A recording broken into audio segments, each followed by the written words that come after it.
के प्रथम शिवशेष तीन सूत्र के दाता साहब श्री अगर इस जगत में शिव की शिष्यता नहीं लागू होती, अगर नहीं आए होते साहब, आज हम लोग उस महेश्वर शिव को सदा मंदिरों में पूजते हुए आते, लेकिन गुरु नहीं बना पाते। हमारे साहब कहते हैं आपके गुरु जैसे होंगे शिष्य को उसी मोड़ की ओर ले जाएंगे। तो यहाँ पर उपस्थित जितने भी गुरु भाई बहन हैं, हम आप लोग से एक निवेदन करेंगे। घर की बात तो घर में करते ही है, ये सांसें चल रही है, कब छूट जाए उसका कौन गारंटी। लेकिन चर्चा स्थल पर आए हुए हैं तो महादेव से दया मांग करके शांत चित्त होकर के दो शब्द सुनने एवं समझने का प्रयास कीजिए। नहीं कुछ आता है, अगर आपके पास कोई जिज्ञासा हो तो यहाँ उपस्थित गुरु भाई बहन से पूछ सकते हैं। आप लोग एक बार मेरे साथ कहेंगे, सभी कोई बोलिए, हे शिव आप मेरे गुरु हो, मैं आपका शिष्य हूँ, मुझ शिष्य पर दया कर दीजिए। हे महादेव मुझ पर दया कर दीजिए। देखिए दीदी, इस जगत में करोड़ों शिव शिष्य के नामों की घोषणा हो चुकी है। क्या सभी शिव शिष्य हो सकते हैं? एक स्कूल और एक कक्षा, सेवन कक्षा को रख लीजिए, 50 छात्र हैं। क्या 50 छात्र मॉनिटर होते हैं? मॉनिटर तेज तरह लड़का कौन चुनता है? चुनता कौन है? मास्टर। उसी तरह ये जगत में बहुत नामों की घोषणा है, सभी कहते हैं मैं शिव शिष्य हूँ। क्या हमारा आपका आचरण शिव के शिष्य के जैसा है? थोड़ी सी प्रयास कीजिए। हम लोग जहाँ भी जाते हैं फिर वही लेके बाहर की गप्पे करने लगते हैं, लेकिन हम लोग समझने की मानसिकता में नहीं रहते हैं। आखिर क्यों? ये समझ कौन देगा? आखिर ये समझ कौन देगा? एक भजन सुने हैं आप लोग? सुनाओ।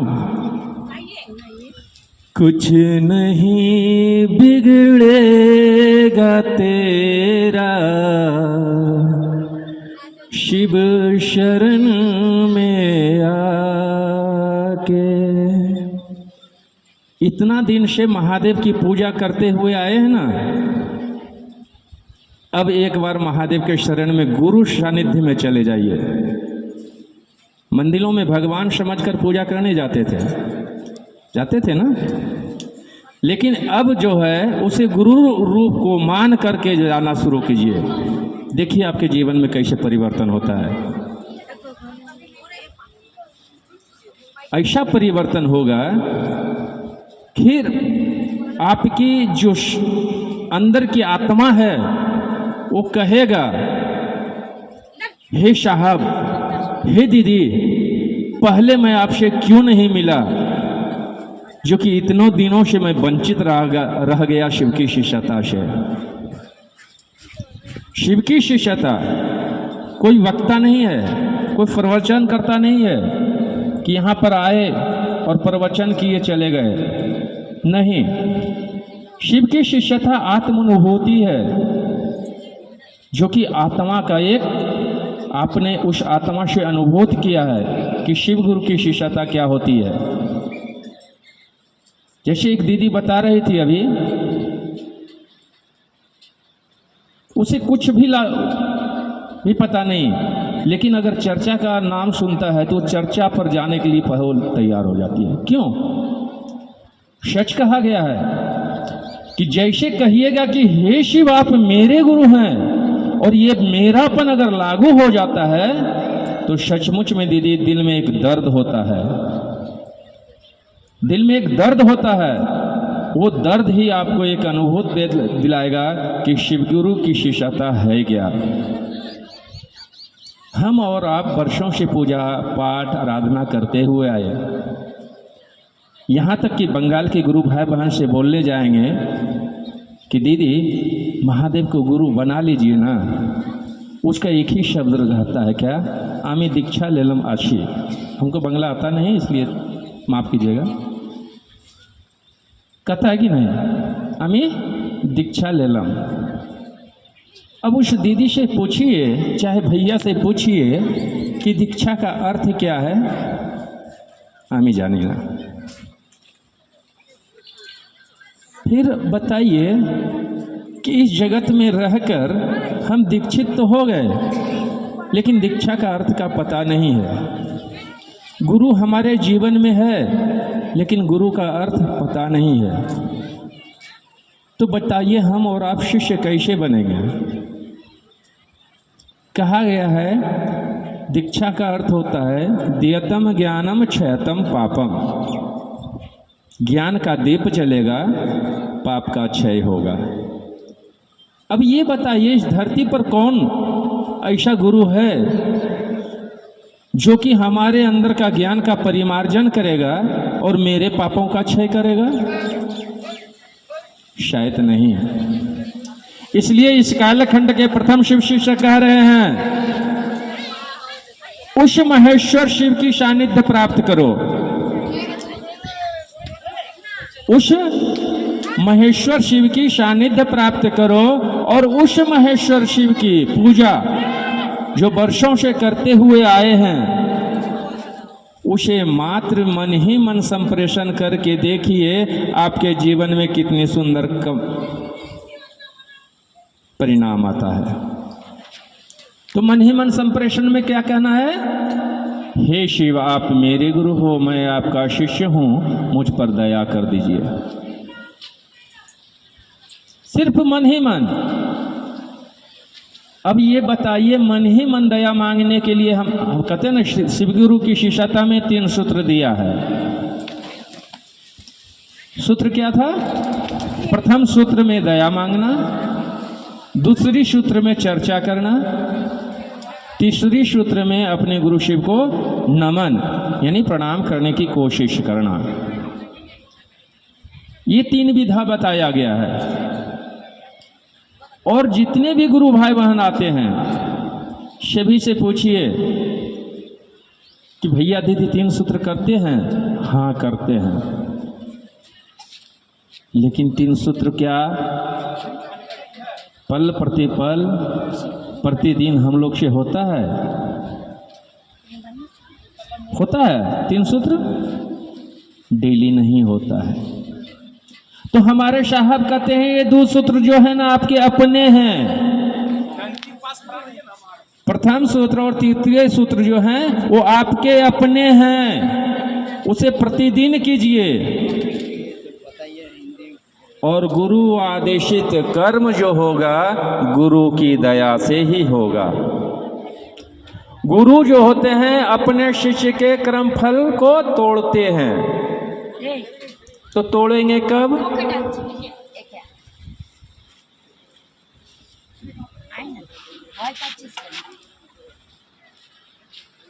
तोड़ेंगे कब?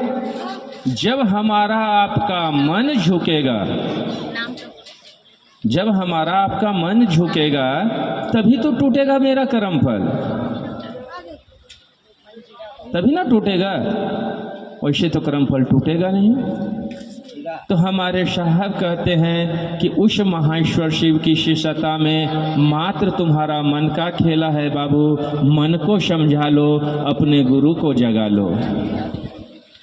मन को समझा लो और अपने गुरु को जगा लो, फिर आपके जीवन में जितने सुंदर परिणाम मिलेगा वो खुद ब खुद कहेंगे कि सचमुच में शिव गुरु की शिष्यता बहुत सुंदर शिष्यता है।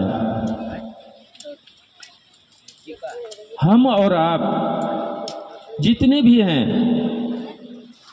अपने गुरु से अपने गुरु की बात करते हैं, उसके लिए भी अपने महादेव से दया मांगेंगे कि हे महादेव इतनी दया कर दीजिए, मेरी मनसा वाचा कर्मणा में शिष्य भाव जगा दीजिए।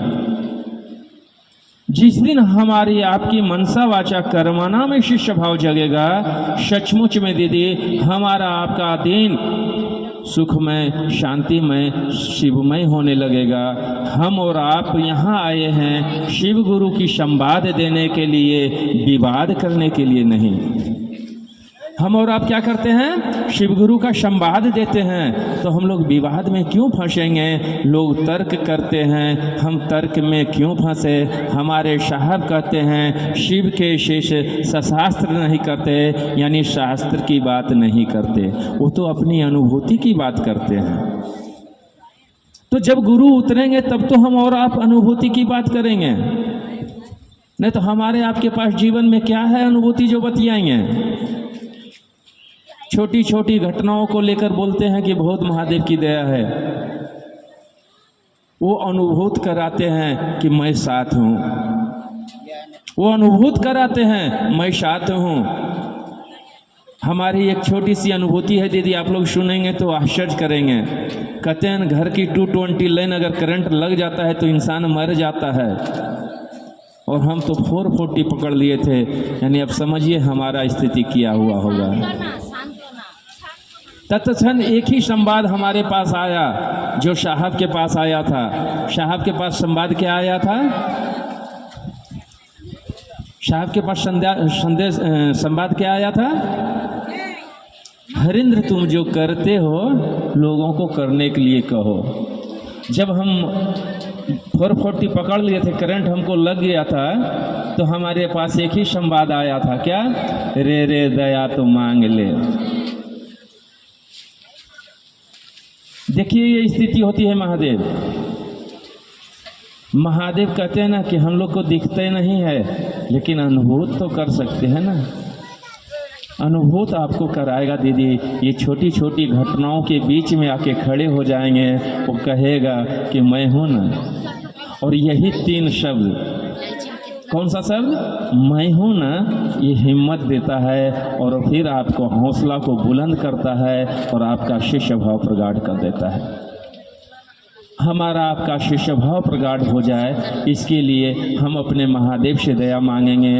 अपने साहब दीदी को कहेंगे, हे साहब दीदी, हे मेरे महादेव, मुझ पर दया कर दीजिए। दया में सब कुछ है दीदी, आपको कुछ लागू करने की जरूरत नहीं पड़ेगी। हम और आप छोटी छोटी घटनाओं को महादेव को सुनाते हैं ना, सुनाने की भी जरूरत नहीं पड़ेगी। कहते नहीं कि माँ अपने बच्चे को क्या सुनेगा? माँ को पता है मेरे बच्चे को कब गंजी देना है, कब पैंट देना है, कब शर्ट देना है, वो माँ को पता है।